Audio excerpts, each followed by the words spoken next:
Hello, everybody. Hi, everyone, and welcome to the March for Science Facebook page. My name is Chet and I'm the Director of Youth Engagement with March for Science. And I'm joined today by my good friends, Ita and Marie Claire, as we finish another day of COP26.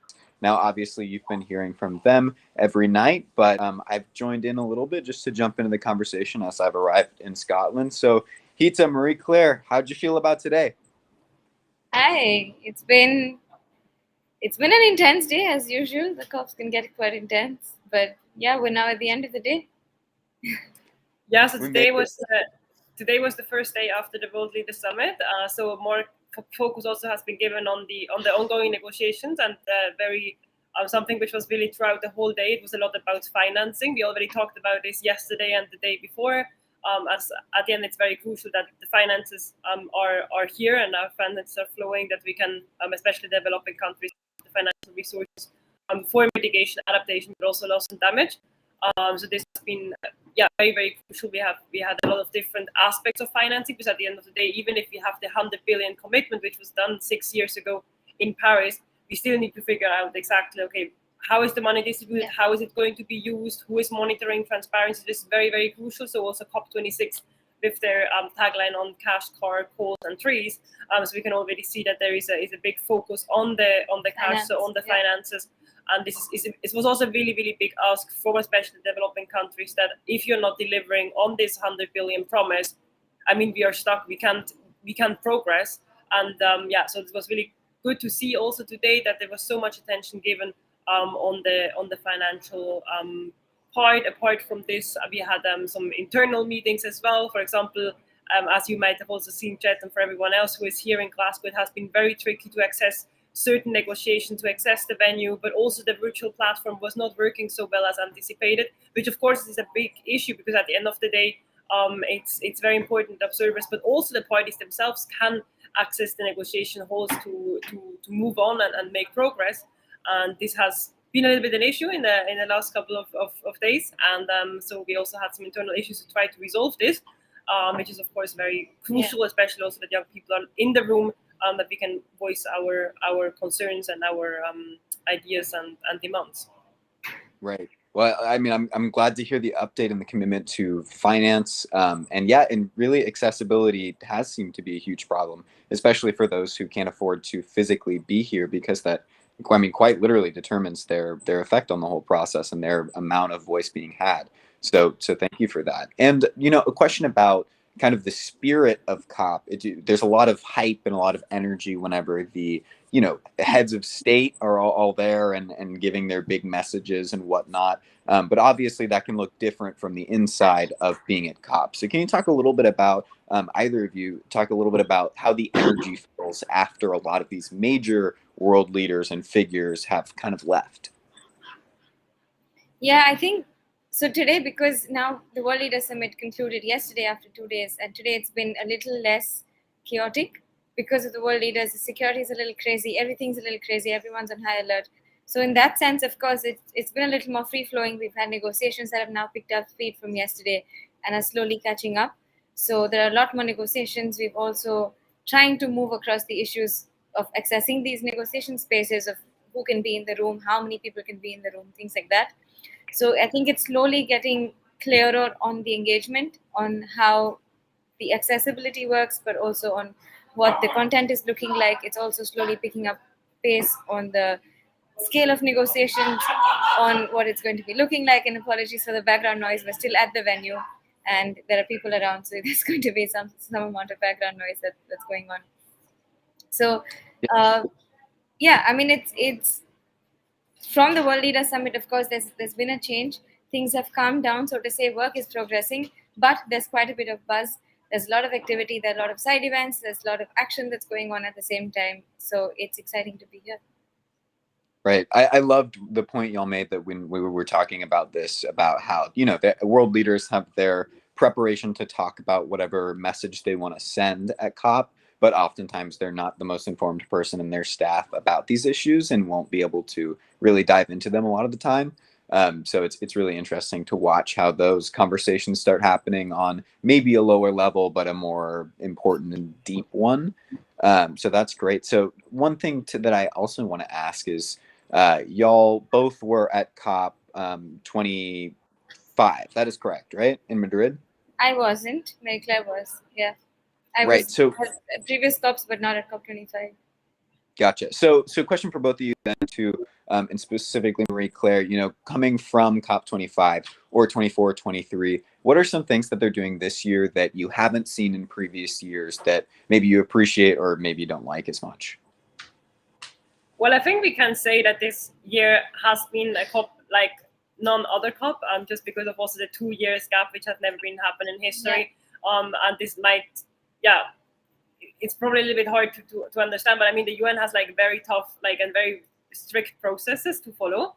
And the whole COP process got really like turned upside down with the pandemic. Also, like the shift to the virtual world, trying to have some virtual, not negotiations, but at least some consultations, and it didn't work out so well. So it was a lot of chaos to even like come here. And normally, like, yeah, everything has been a very, very structured process, which also then results into a lot of confusion within the negotiations. Suddenly we are picking up like very old documents, and we are not really sure how the process worked on different timelines we had. So the circumstances are very, very different, which makes it yeah, quite hard. I would say, for literally everyone. We have sometimes questions, and we are asking the responsible person, and the responsible person literally says like, I also do not know. Just try to go and figure it out. And of course, this is not great, because we have to make so much progress in the negotiations. And if everything would be like nicely prepared already, it's easier to start. On the other hand, we can see that the UK also put a lot of priorities, for example, on finance, as we've already been mentioning. This was coming very clearly through. A lot of financial commitments we updated yesterday have been made, and also today there was a whole day full of financial events, and we also later on an expert from this negotiation, the youth expert, will talk about this. So yeah, it has been great to see that there's so much attention given to the finance, and we of course really hope that this also then results into tangible actions, literally like meaning that the financials are finally flowing, because the 100 billion commitment has not been matched. Now, yeah, this is really something the countries need to get better at. And I really hope all of this momentum we are now building and all of these negotiations we are having also results into finally meeting the 100 billion pledge and allocating a lot of funding also for adaptation as well as loss and damage. Yeah. Right. So I mean, yeah, we face this every year, and kind of at COP, that energy, that ramp up, that build to what end, and we always wonder, was this COP worth it? What did we come out of it with? So in your eyes, at this point, with the progress we've made now, what does an end goal for this COP, what this year's COPs can accomplish? What do you think would be the best case scenario to walk out of here heading into December with new goals? What would be that best case? Yeah, I think there are not too many new goals that we're looking at out of this COP. What we're basically looking at is to get the Paris Agreement work program. So it's quite technical negotiation document that is supposed to be completed back in 2018 at COP24, and most of it was completed at COP24. But there were elements of it that are still not complete, even 3 COPs later. So here we are at COP26, or 2 COPs later. We're at COP26, and we're still there are smaller elements, most of them on finance, which is why we have a colleague here with us who can come in and talk about what happened today in the rooms on the first day of discussions on finance. But what we're looking for, the end goal, is to have a completed Paris Agreement work program, a meaningful work program that can then move from the Paris Agreement to the implementation. So there are different ways of expecting success, and while there are not going to be outcomes, so to say, the outcome is going to be a finalized negotiation text, there are different things that we're looking at as well. So within YOUNGO, we had, as mentioned already 2 days ago, we finished the Conference of Youth, and the outcome has been a global youth statement, a 77-page document. And if you look at this, you just need to scan the QR code, we can share it. And this is basically lead you to the 77-page document, which has been created entirely by volunteers with inputs from 40,000 young people from 140 countries from across the world. So this global youth statement is what we're running with everywhere at COP. Every single young person that is part of YOUNGO is championing the global youth statement, talking to presidents, talking to ministers, talking to negotiators, whoever they can, and take this global youth statement into the negotiations, into meaningful action to meaningfully engage young people, but also to see what we need to step up and what youth would like to see at the end of COP26. Additionally, Right. also it has been very crucial for us, also like our common campaign, the UK also with the tagline "Keeping 1.5 Alive." So many of everything what we are doing is really pushing towards this goal of having tangible actions in all of the different fields. It can be in regards to finance, of course, but also in regards to technology transfer, action for climate empowerment, gender action plan, agriculture related, energy related. I mean, like, whatever we are doing, we are really pushing hard in the negotiation now. It's a very different level. We're pushing very hard to really keep this 1.5 alive and acting accordingly. Right. Yeah. Thank you for that. And for y'all watching right now, they're not joking. Please go view that document and look at the hard work that a lot of these amazing young people have put into this.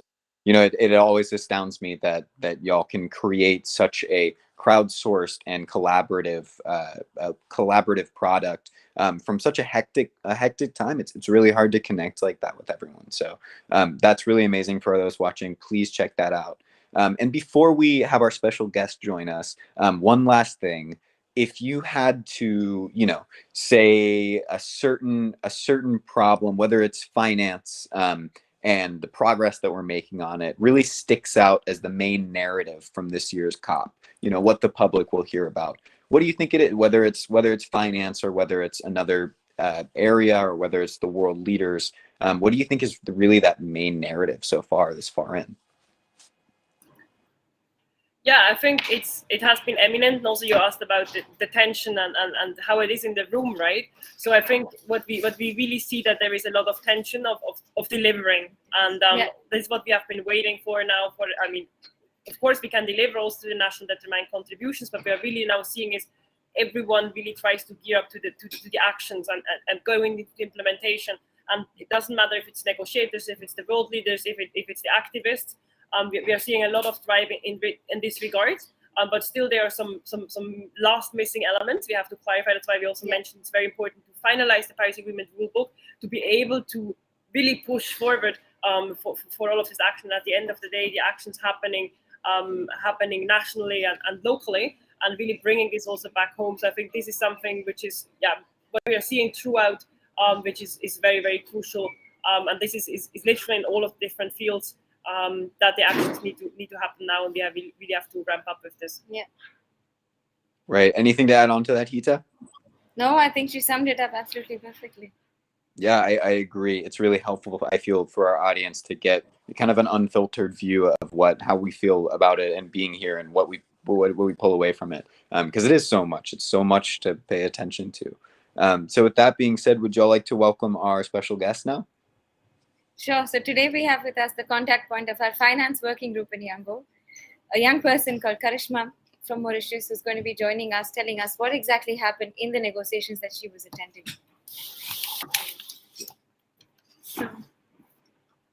How's it going? Hi, everyone.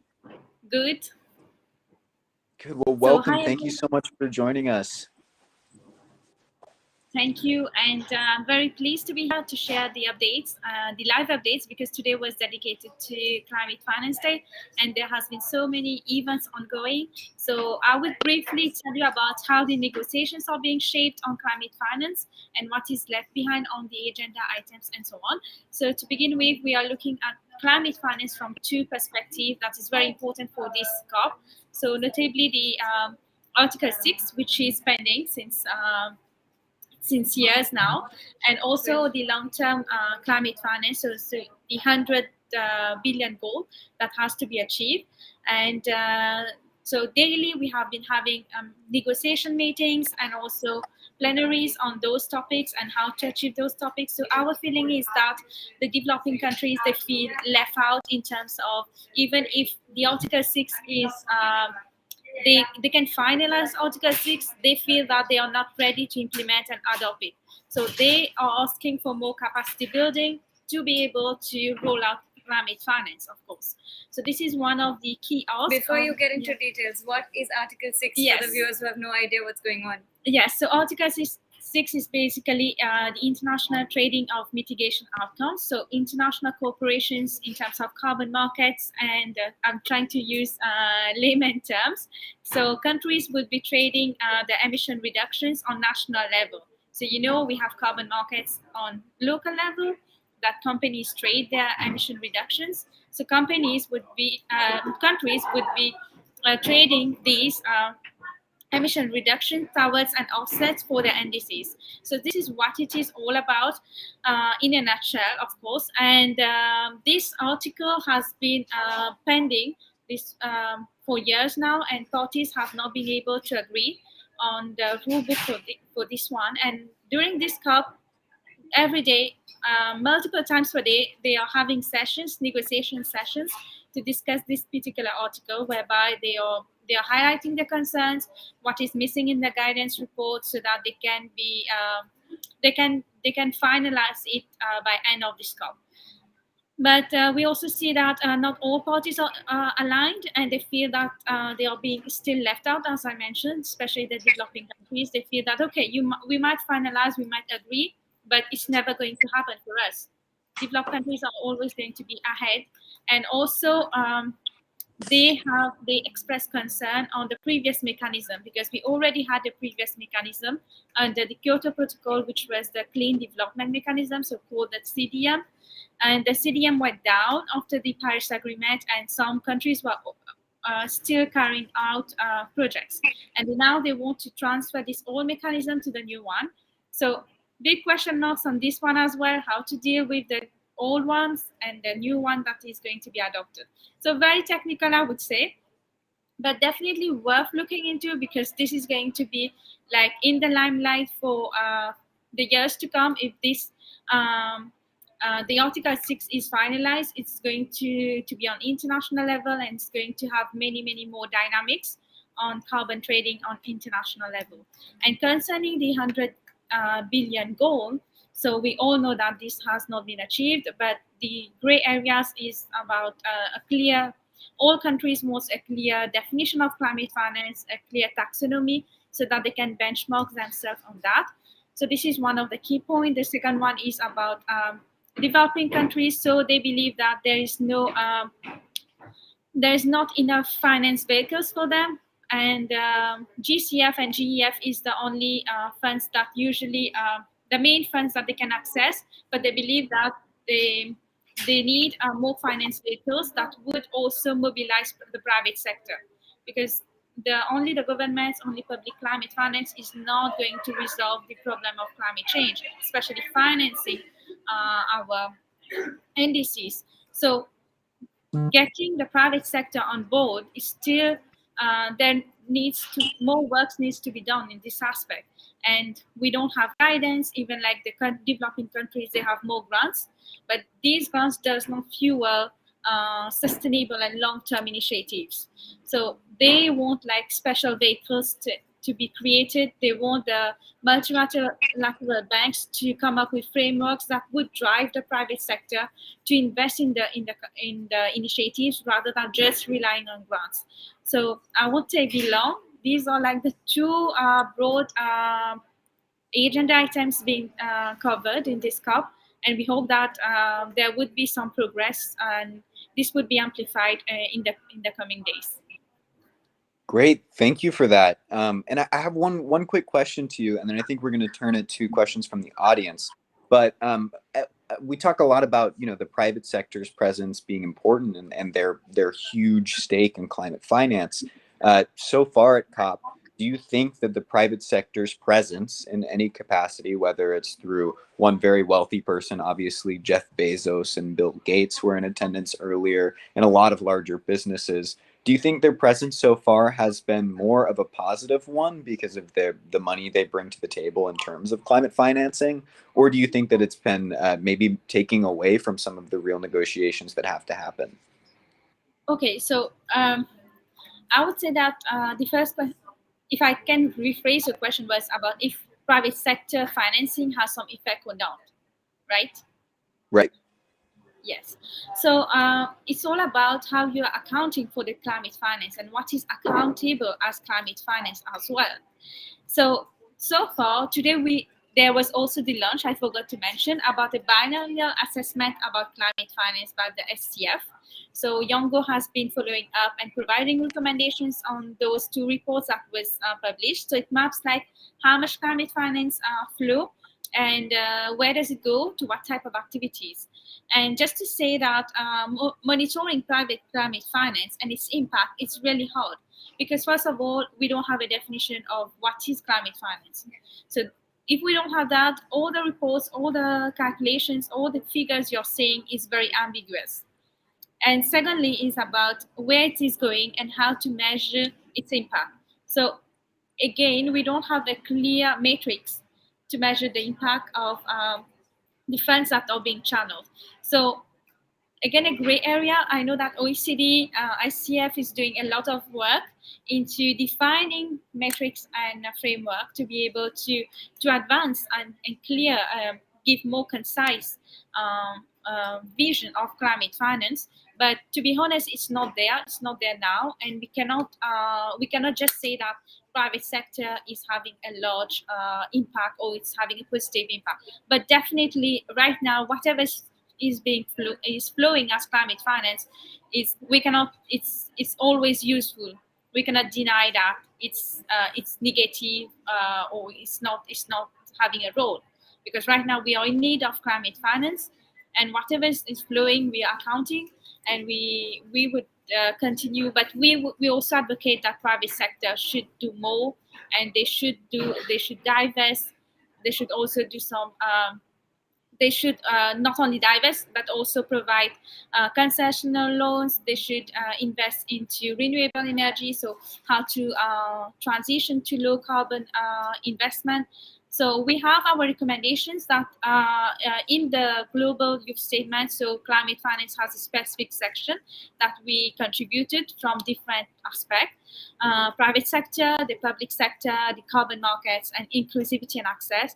So 4 broad axes of climate finance have been outlined. So I would invite you to read through.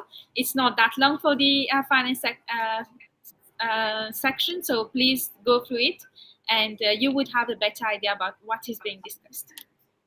Great. Well, I really hope that we move forward with not only the capacity and funding that we need, but also the accountability and logistical power to correctly distribute and work with that money. So thank you for that insight on what's happening in the negotiation process. And we do have one question from the audience, and then we'll wrap things up. So I'll go ahead and throw that to y'all. John asked in the comments, do the NDCs put the world on track to keep temperatures below 2 degrees Celsius? And are you optimistic the G20 countries will carry out their commitments? Do you want to take this? From a finance perspective, I would say, again, let me answer from a finance perspective, then you can answer. So from a finance perspective, if you see the NDCs, most of them are conditional on receiving external finance. So they say that, okay, we will be able to meet the goal if we get finance. And they do not say like where they are going to get the finance and who is going to mobilize the finance. For example, today, I'm from Mauritius, and my country, like 70% of the money needed to achieve the NDC it relies on external financing. So really, even if a country put concrete target, they say they are aligned to 2 degrees or to 1.5, they do not have the money. They do not have the money yet. And that goes beyond 100 billion. We are talking about trillion now. Trillion for 2030. Like even what we are discussing now in this COP about 100 billion, that's not enough. Yeah. To meet the NDCs, we need trillion per year. So clearly, it's not always about the technicality of the NDCs. We need to map the finance, the social, the political environment, the regulatory environment, and all, to have a better picture about meeting that 2 degree goal. Yeah. Great. Yeah. I think you really pull that to realism and all the components needed to move forward on that. Hita, what do you have a more optimistic or romantic take? I have Mehkla back with me now. And yeah, I mean, for the NDCs, basically, a lot that Karishma said as well, it's a lot more than beyond just what the commitment looks like. But at the same time, the commitments are not enough. When we do the NDC analysis, the recent NDC analysis that was done, We're nowhere close to the 2-degree target. 1.5 is a dream, and we're on a target to 3, even more. 3.6. Yeah, 3.6. And this is an uninhabitable world. I don't know if that's correct, but so it's basically we're moving towards a world where we're not going to be able to survive ourselves. We're not going to be able to see life as we see today. And we really need a lot more action, a lot more commitment, and a lot more resolve to really move and to make the change which we're not seeing at the moment. Absolutely. And Marie Claire, any thoughts on this audience question that we haven't already said?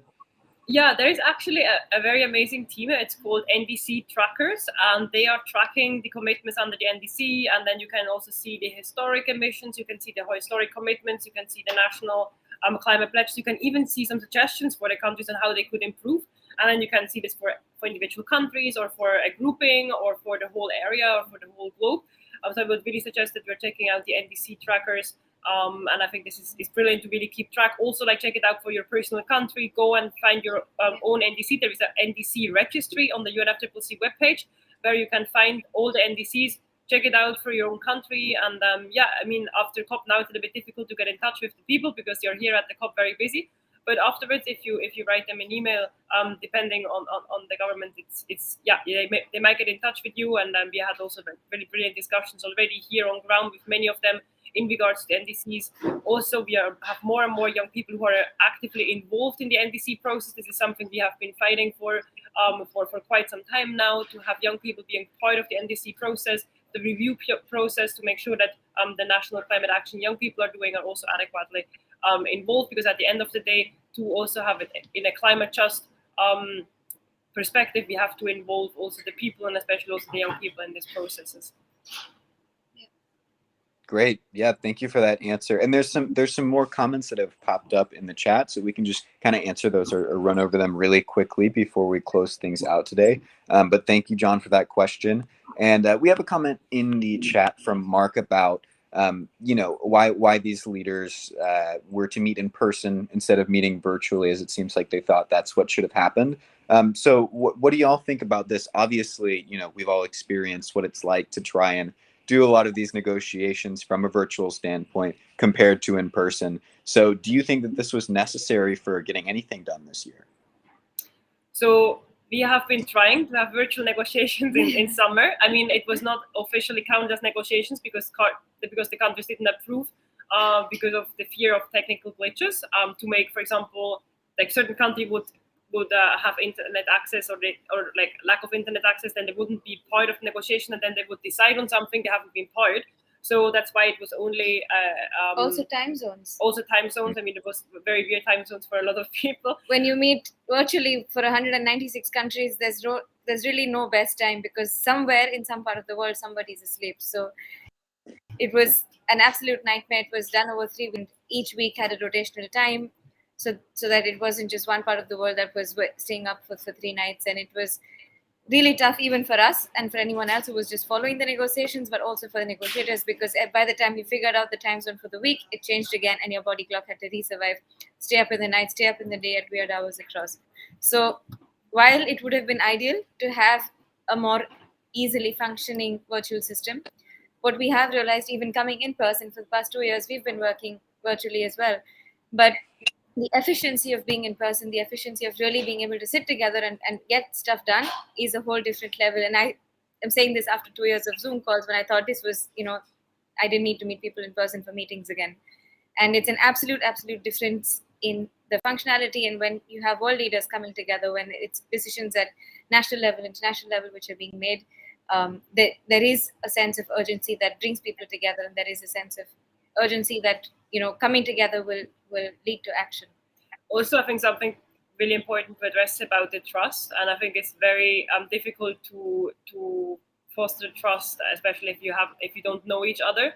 And so there was a lot of mistrust seen in the negotiations, or in these negotiations we had in summer, which happened virtually. So I think this is also a very important element to address, that the trust element is still very hard to do online. Nevertheless, I think it's a very important point which was made. I mean, we need to shift a lot of things online, and a lot of things can be done online as well. A lot of preparation work could have been done better.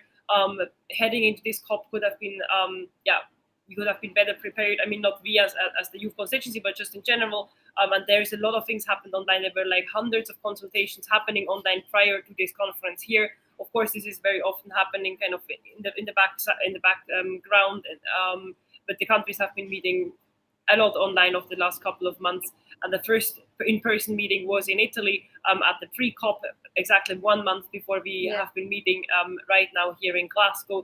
And now this kind of the second time we are meeting physically. But there has been an incredible amount of online meetings as well.